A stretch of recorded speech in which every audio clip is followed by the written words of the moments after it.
Once upon a time, the mere name Napoleon Bonaparte made all of Europe tremble. A military genius, a political mastermind, a man with dreams as vast as the sky.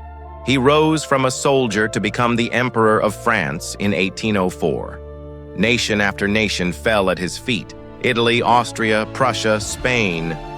He seemed unstoppable. But even the mightiest empires can crumble, especially when their greatest enemy is their own ambition. This is the story of how Napoleon's rise to glory became the very path to his ruin. First, victory became an addiction. Napoleon didn't just fight wars, he devoured them. Every conquest made him crave more. With each victory, his hunger for domination grew stronger, and his vision of a world empire became an obsession. But there's a problem with never stopping. You eventually cross a line where glory turns into greed. The nations of Europe, once divided, began to see Napoleon not as a hero, but as a threat to peace itself. One by one, they united against him. The emperor, once revered, now found himself surrounded. Even as he conquered lands, his own empire began to rot from within. Politics fractured, economies collapsed, people starved.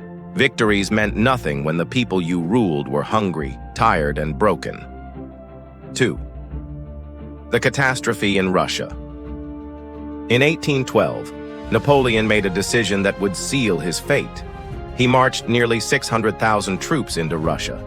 At first, the campaign seemed promising. He reached the gates of Moscow, but the Russians had other plans. They set fire to their own city and vanished into the cold. Napoleon found nothing but ashes. Then came the real enemy, a Russian winter so brutal it dropped below 30 degrees Celsius. Hunger, frostbite, disease, soldiers collapsed in the snow, frozen where they stood. By the time he returned, only around 90,000 soldiers remained alive. That wasn't just a military failure, it was a massacre. 3. Europe strikes back. The power of unity. Napoleon's endless wars had finally pushed Europe too far. Britain, Russia, Austria, and Prussia, once divided, formed powerful coalitions against him. They no longer feared Napoleon, they wanted to end him. He now had to fight battles on multiple fronts, from the snowy plains of Russia to the guerrilla ambushes in Spain. His once unstoppable army was stretched thin, weary, and worn. What was once his empire began to fall apart piece by piece. 4. Economic collapse and rebellion at home. As his army drained resources, France itself began to collapse. Heavy taxes, empty fields, hunger in every village. Napoleon had also enforced the continental system, cutting off trade with Britain. But instead of weakening Britain, it backfired, crippling the economies of France and its allies. People who once cheered for him now whispered rebellion. His popularity plummeted. Even a great leader cannot stand if his own people no longer believe in him. 5. The final blow, the Battle of Waterloo.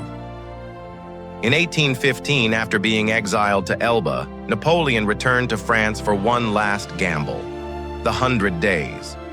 But the world had changed. Europe had formed a new alliance, the 7th Coalition. On the fields of Waterloo in Belgium, Napoleon faced his final battle. The British, led by the Duke of Wellington, and the Prussians under General Blücher, combined their might against him. His army fought with fury, but it wasn't enough. Napoleon was utterly defeated. That was the end. He was captured and sent to the remote island of St. Helena, far away in the South Atlantic Ocean.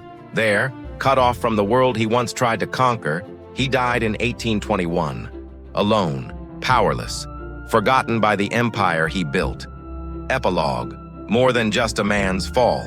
Napoleon's fall wasn't just the end of a man, it was the collapse of an idea, that one man can rule the world through force alone.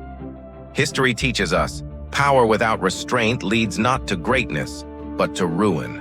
Ambition without balance becomes destruction, and even the most brilliant minds can fall when they forget to be human. For more powerful stories from history, subscribe and stay with us. There's always more to learn.